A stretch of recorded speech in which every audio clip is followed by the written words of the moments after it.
Hi everybody, it's Terry Ryder from Hotspotting. This week's edition of The Week in Real Estate, our weekly free newsletter that you can all subscribe to by going to the homepage of our website. If you're not already a subscriber, it goes out every weekend and it always has lots of really useful information about what's going on in real estate markets, key information about real estate around the country. There's a lot of data in this week's edition about what's happening with prices. One of our stories makes the point that according to at least one research source, regional markets, generally speaking, looking at the generalised data, is now starting to outperform capital cities on price growth. Certainly in the last 3 months, the combined regional markets are up a little bit, whereas the combined capital cities are down a little bit, primarily because the major markets, Sydney and Melbourne, are no longer growing. And it's the same result in annual terms. The combined regional areas are showing some moderate growth, generally speaking, while the combined capital cities are down a little bit. Now, of course, these are very generalised figures. The figure for the capital cities includes all 8 capital cities, and those figures are influenced by the fact that Sydney is falling a little bit now, and Darwin and Perth are still a little bit down, whereas other markets are up. So looking beyond those generalised figures, we have very, very strong annual price growth results in places like Newcastle in New South Wales and Geelong in Victoria.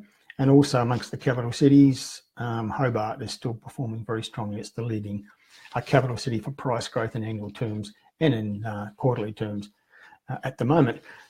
Just referring to that generalised comment, which came from the figures from CoreLogic, that the regional markets generally are outperforming the capital cities now. The head of research for CoreLogic, Tim Lawless, says we always have a quote of the week in each week's edition of the Week in Real Estate, The Wire, and he's making the point in the quote of the week this week that some of the mining regions have improved. We're seeing coastal lifestyle markets starting to show strong capital gains, and some of the strongest capital gains regionally are coming from satellite cities just outside Sydney and Melbourne. And this is something that we've commented on at Hotspotting quite a bit in the past 6 to 12 months, that some of the regional cities just outside Sydney and just outside Melbourne have come very strong. Partly that's a ripple effect from the capital city booms, but also some of those regional cities like Newcastle, for example, not far from Sydney, and Wollongong have very, very strong economies in their own right and their own local reasons to grow, but they're also getting some spin-off from the capital city nearby, and some benefit from the fact that in relative terms they're a lot more affordable, and people who are perhaps priced out of the major cities are looking just outside to strong, diversified regional economies where prices are a little bit more attainable and there's prospects for growth. And we've certainly seen very, very strong growth in Newcastle in the past 12 months, where virtually every suburb in the city of Newcastle has shown double-digit price growth, and many of them are above 20% in the last 12 months. Just on the topic of prices, we always have a report of the week, and the report of the week this week is our new edition of Top 5 Melbourne Hotspots. And the feature there is that all the featured markets are on the outer ring areas of Melbourne. Melbourne's upcycle started, say, 3 years ago. It started in the inner areas, rippled out to the middle markets over time, and then laterally to the outer ring areas. And those are the markets that are really pumping at the moment.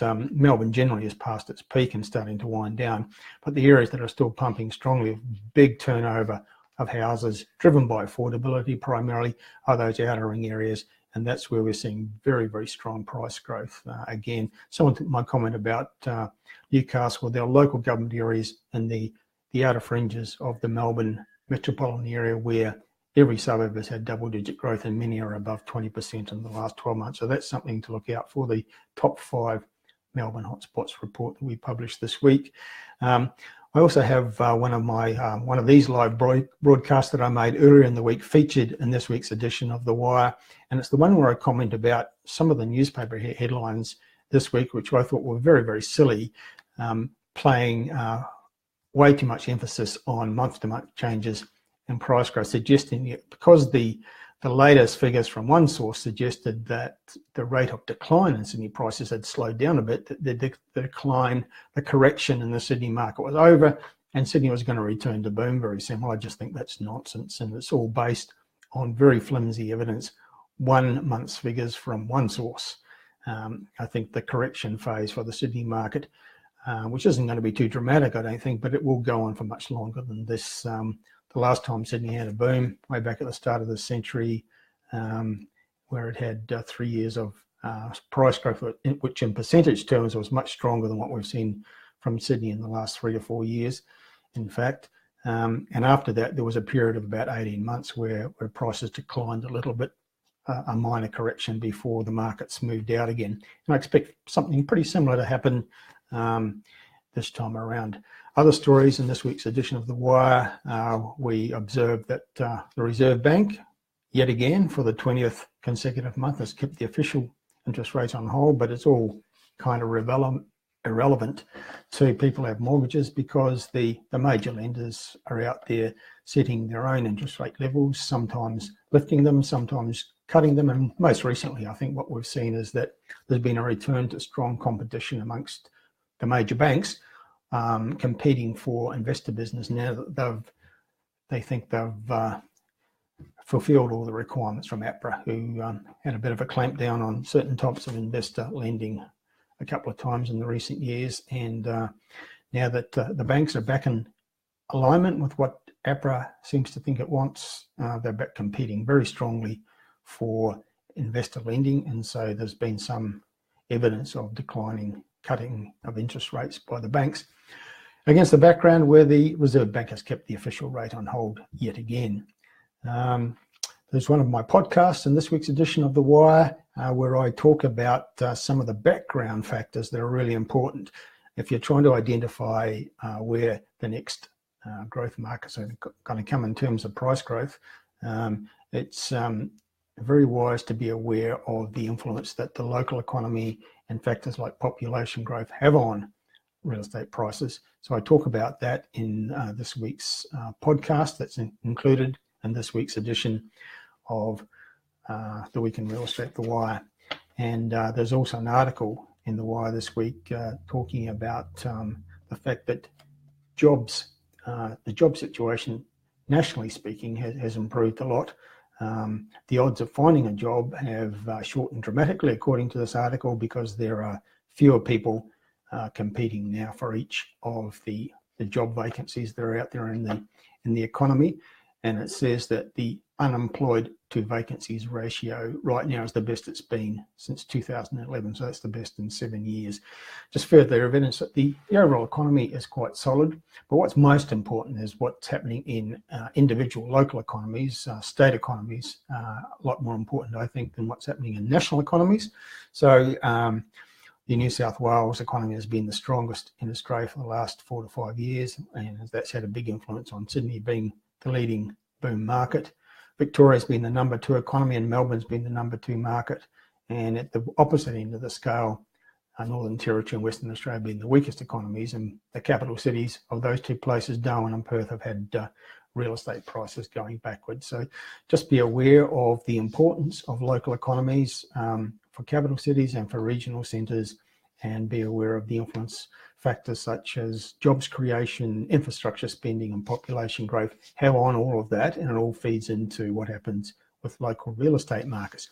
Just a reminder before I go that we've got another of my Q&A sessions coming up. The first of those, this is a monthly hour where you're invited to tune in and give me your questions, and in a live broadcast I'll answer all the questions that come through. So the upcoming Q&A for April is coming up on Wednesday evening this coming week, the 11th of April. It's kicking off at 7:30 p.m. in New South Wales, Victoria and Queensland, which means it's probably going to be 7 p.m. in South Australia and 5:30 p.m. in Western Australia. So it was very successful, I felt, when I did the first of these in early March, sufficient to to believe that it's something that people have some demand for. So we'll be doing that every month, and the April edition will be on Wednesday evening. So don't miss that. If you've got some questions you'd like to put to me about real estate generally, or about locations that might be good places to buy, or about the state of play in some of the markets that you might own real estate in at the moment, and just curious to know how those markets are going. So the Q&A Wednesday evening, 11th of April, starting at 7:30 p.m. in the eastern states, and at the relevant other times in those other states. So look forward to communicating with you all then. And that's it for now. Terry Ryder from Hotspotting signing off. Talk to you again soon.